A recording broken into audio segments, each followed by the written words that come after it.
just talking about the potential, maybe still thinking you could host. You got senior weekend coming up. Weather's supposed to be nice. Just a little more juice as you look forward to this weekend and what's on the table and just the chance to compete at PK Park. Yeah, 100%. Last home series. Nice weather at home.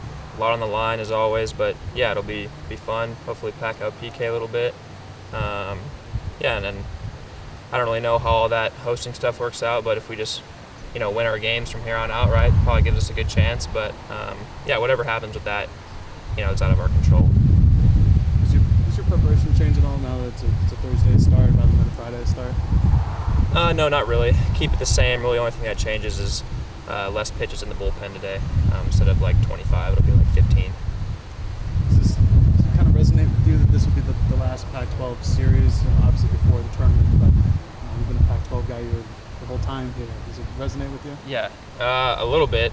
I think it'll feel a little more, I guess, weird that it's my last Pac-12 series possibly this weekend when we start playing. But yeah, it's pretty crazy. It's pretty crazy to think about. Where do you feel like you want to improve after your start this past Friday going into Thursday? Yeah, my last two starts, I've kind of just gotten away from my process. Like end of the year, kind of pressing to finish strong, and no, that just doesn't work.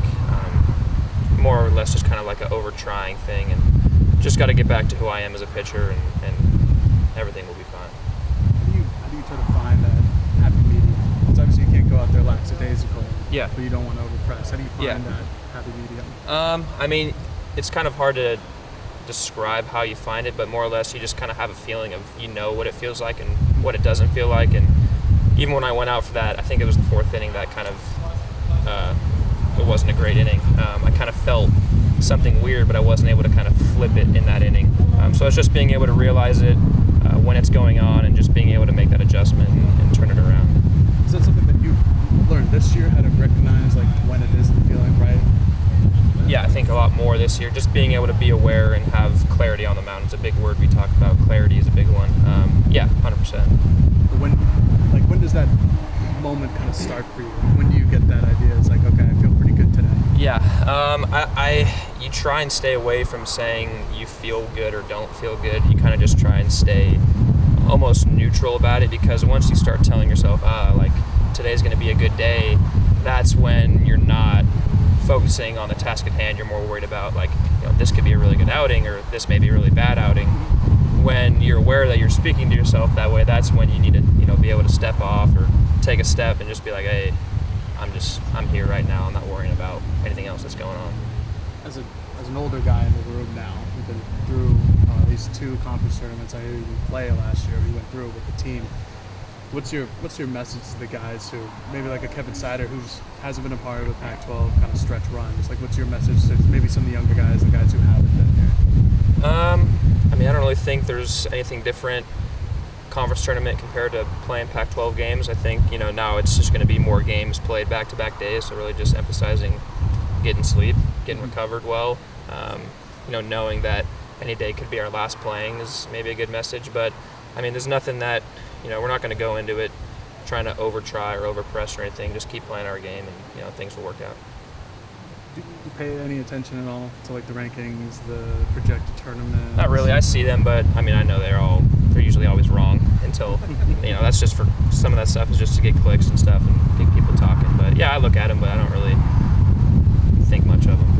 It's obviously carried a lot of momentum last year, the sweeping Utah in the season. Just do you feel like this weekend can kind of propel you guys? You know, you've been a good team this year. Just propel you into the tournament, not the postseason. Yeah, 100%. I mean, you getting hot at the right time is a big deal.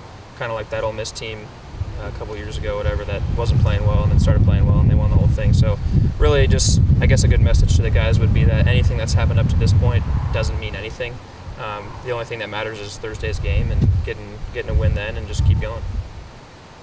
What's changed about Brock just these past couple weeks and now he's been able to throw? Has anything changed, or is he just I don't think so. No, he's always been that way. I think he's just getting some more innings now and, maybe really getting comfortable and confident with himself. You come in from a JUCO or, and you haven't done it at this level, so there's always going to be those doubts of, can I do it or not? And I think he knows he can do it now, and we all know he can do it.